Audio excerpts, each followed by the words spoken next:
সম্মানিত মুসল্লিয়ান ইকরাম, অত্যন্ত রোদ, আমি অনুরোধ করব আপনারা বিশৃঙ্খলা করবেন না।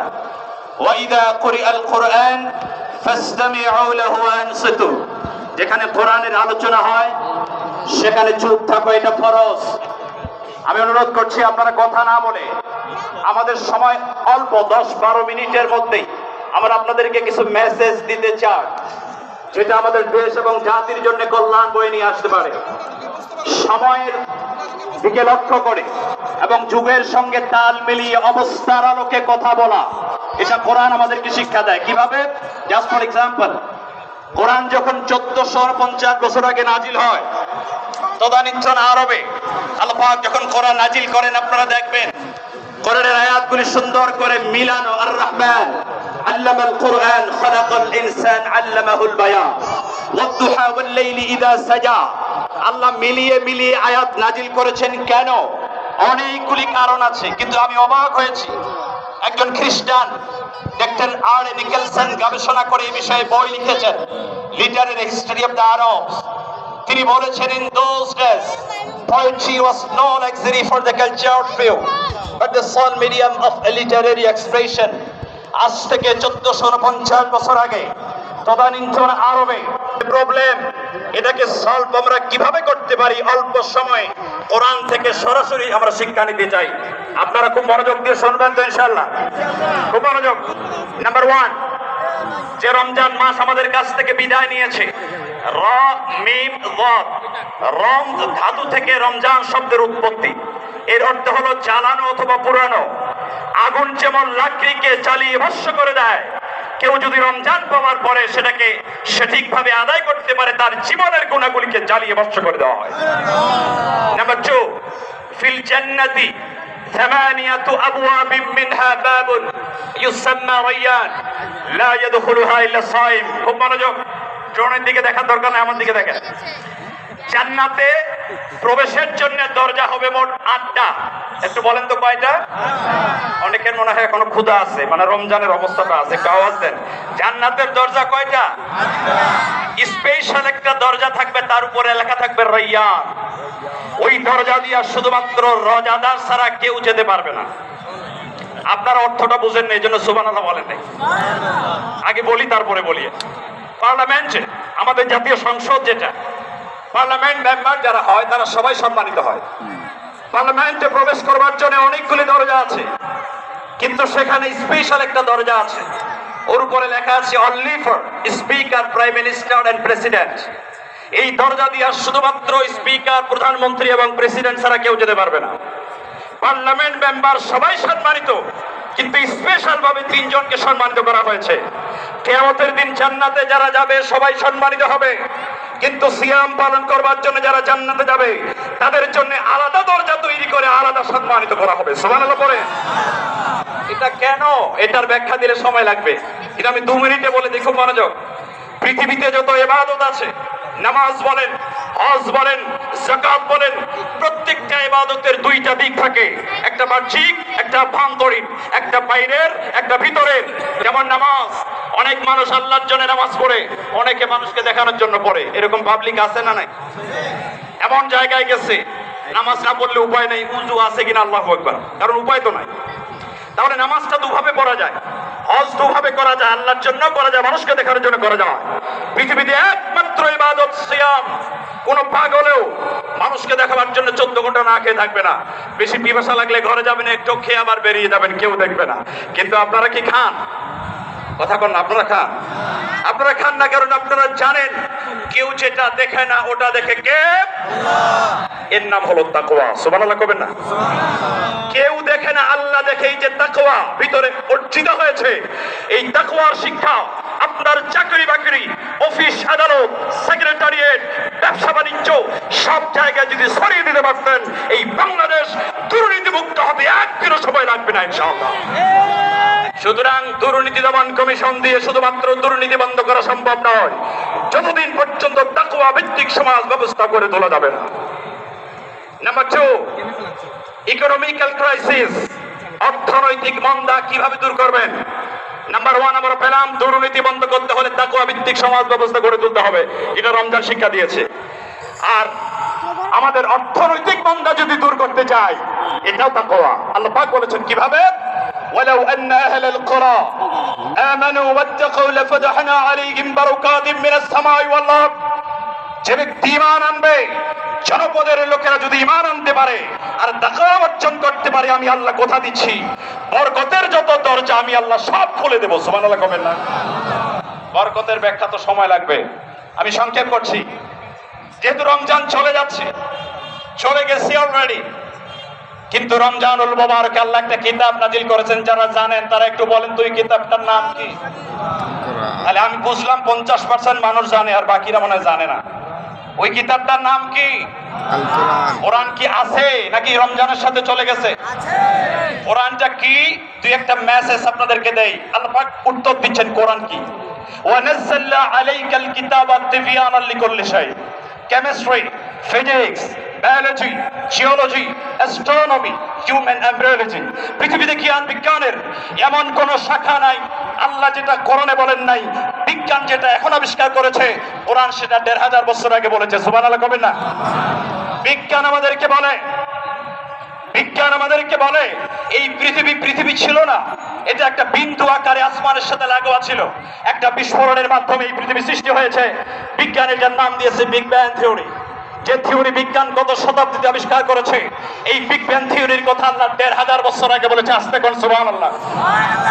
কোরআন আমাদেরকে বলে আওয়ালাম ইয়ারাল্লাযীনা কাফারু আন্নাস সামাওয়াতি ওয়াল আরদ কানাতা রাক্কান ফাফতাকনাহুমা। কাফিররা কি দেখে না এই আসমান এবং জমিন একই সঙ্গে লাগোয়া ছিল, আমি আল্লাহ এটাকে খুলে দিয়েছি। আল্লাহু আকবার জোরে বলেন।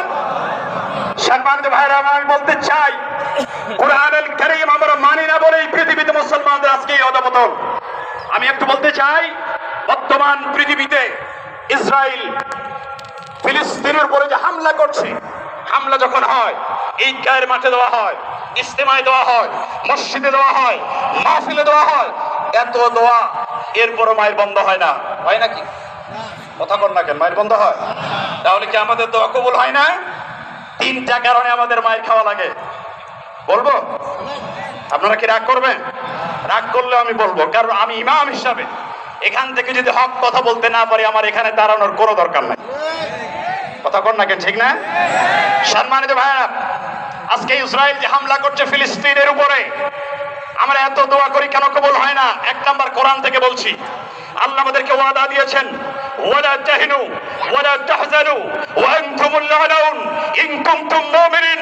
তোমাদের কোনো ভয় নাই, তোমাদের কোনো চিন্তা নাই, তোমরাই বিজয় লাভ করবে যদি তোমরা মুমিন হতে পারো।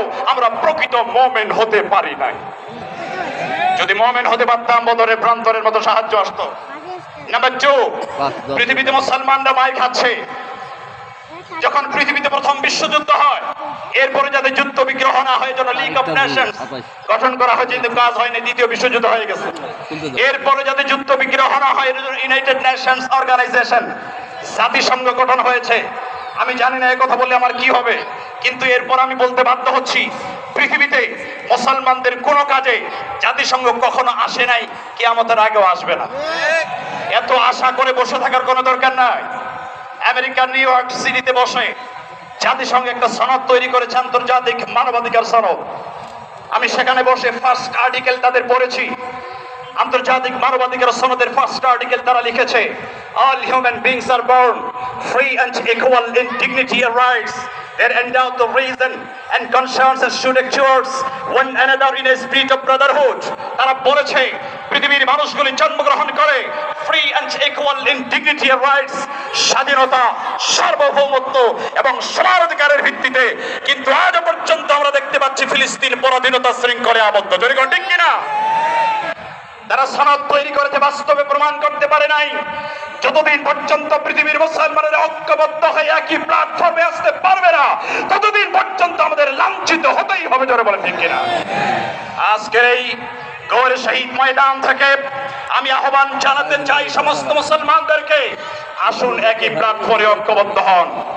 যখন ইসরায়েল তথ্য প্রযুক্তিতে সবচাইতে বেশি ডেভেলপ করেছে, ইসরায়েলের যুবক যারা আছে, আমি তাদেরকে বলতে চাই, ইসরায়েলের যুবক যারা, তারা পড়ালেখা শেষ করে চাকরি খোঁজে না, তারা উদ্যোক্তা হয়, নিজে বিজনেস বিল্ড আপ করে তৈরি করে। আর আমরা একটা চাকরি করতে পারলে অনেক বড় বেঁচে গেলাম। ইসরায়েল উদ্যোক্তা হয়। আমি যুবকদেরকে বলবো শুধু চাকরির পিছনে না করে উদ্যোক্তা হন এবং দ্রুত বিয়ে করেন। আর গার্ডিয়ানদেরকে বলবো বাচ্চাদের ছেলেদেরকে তাড়াতাড়ি বিয়ে দিয়ে দিবেন। ওই চাকরি হবে তারপরে বিয়ে দিবেন, এটা না। রাসূল বলেছেন আল্লাহ তার নিজের উপরে ওয়াজিব করে নিয়েছেন 3 ব্যক্তিকে সাহায্য করবে। কয় ব্যক্তি? কথা বলে না, কয় ব্যক্তি? তার মধ্যে ওই ব্যক্তি যে জেনা থেকে বাঁচার জন্য দ্রুত বিয়ে করে, তাকে সাহায্য করো আল্লাহ নিজের থেকে দায়িত্ব মনে করেন। সুবহানাল্লাহ কবে না? তাহলে যদি বড় চাকরি পেতে চান, ব্যবসায় ডেভেলপ করতে চান, তাড়াতাড়ি বিয়ে করবেন। কি বলেন, ঠিক না? ইসরায়েল তারা তথ্য প্রযুক্তি যখন ডেভেলপ করেছে, তখন আমরা ফতুয়াবাজি নিয়ে ব্যস্ত। স্বামী স্ত্রী বিয়ে করবা কয়টা? তোমার টুপিটা বড় হবে না ছোট হবে? দাড়ি ছোট না বড়? তুমি যখন ফতুয়াবাজি করছো, তখন তারা ডেভেলপ করেছে, হামলা করেছে ইসরায়েলের উপরে। তুমি শুধু দোয়াই করছো। দোয়া করলে হবে না। ওয়াল কুরআনিল হাকিম, বিজ্ঞানময় কোরআন আল্লাহ তোমাকে দিয়েছেন। কোরআনকে রিসার্চ করে, গবেষণা করে, তথ্য প্রযুক্তিতে এগিয়ে যাও, অর্থনৈতিক স্বাবলম্বী অর্জন করো। এরপরে যোগ্যতা অর্জন করলে অবশ্যই আল্লাহ তোমাদেরকে বিজয় দান করবেন। জোরে কোন ঠিক কিনা? আমাদেরকে যোগ্যতা অর্জন করতে হবে। আমরা যোগ্যতা অর্জন করতে পারি নাই। সম্মানিত ভাইরা আমার, বর্তমান রমজানুল মুবারক যেহেতু বিদায় নিয়েছে, এই যে মাস আজকে থেকে শুরু হলো, এটা কোন মাস? কথা বলে না, কোন মাস?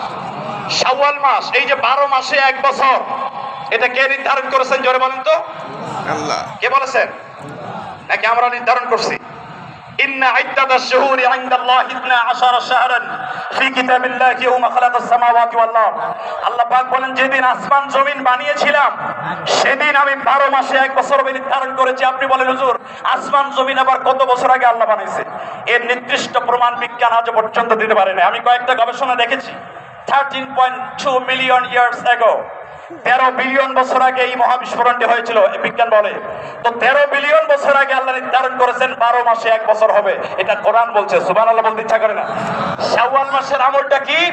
রাসূল বলেছেন, মান সামা রমাদান সুম্মা আতবাআহু সিত্তাম মিন শাওয়ালিন কানা কাসিয়ামিদ দাহর। যারা রমজান মাসে রোজা রাখলো এবং রমজানের পরে 6টি অতিরিক্ত রোজা রাখলো, তারা যেন সারা বছর রোজা রাখলো। সুবহানাল্লাহ কবে না? কিভাবে রোজা রাখলো? রমজানের রোজা 30টি। জোরে কোন কয়টি? এবার হইছে কয়টি? 29টা হয়ে গেছে। তাতে কোনো অসুবিধা নাই। আল্লাহকে 29টা হইলে পুরো মাসের সওয়াব আমি দেব। সুবহানাল্লাহ কবে না? তাহলে ওখানে 30 রোজা, এখানে 6 রোজা। 6 আর 30 কত হয়? 36 এর সাথে মান জাআ বিল হাসানাতি ফালাহু আশরু আমসালিহা। আল্লাহ পাক বলেন, তোমরা আমল করবে একটা, আমি সওয়াব দেব 10টা। তো 36 গুণন 10 কত হয়? 360। তো কয় বছরে, কয় দিনে 1 বছর? 65 দিন। 5 দিন তো বাকি থাকলো, ঠিক না? তাহলে আবার পুরো বছর হয় কেমনে? তো রাসূল 5 দিন রোজা রাখা হারাম করেছেন। কয় দিন? ঈদুল ফিতরের দিন, ঈদুল আযহার দিন, আযহার পরে 3 দিন।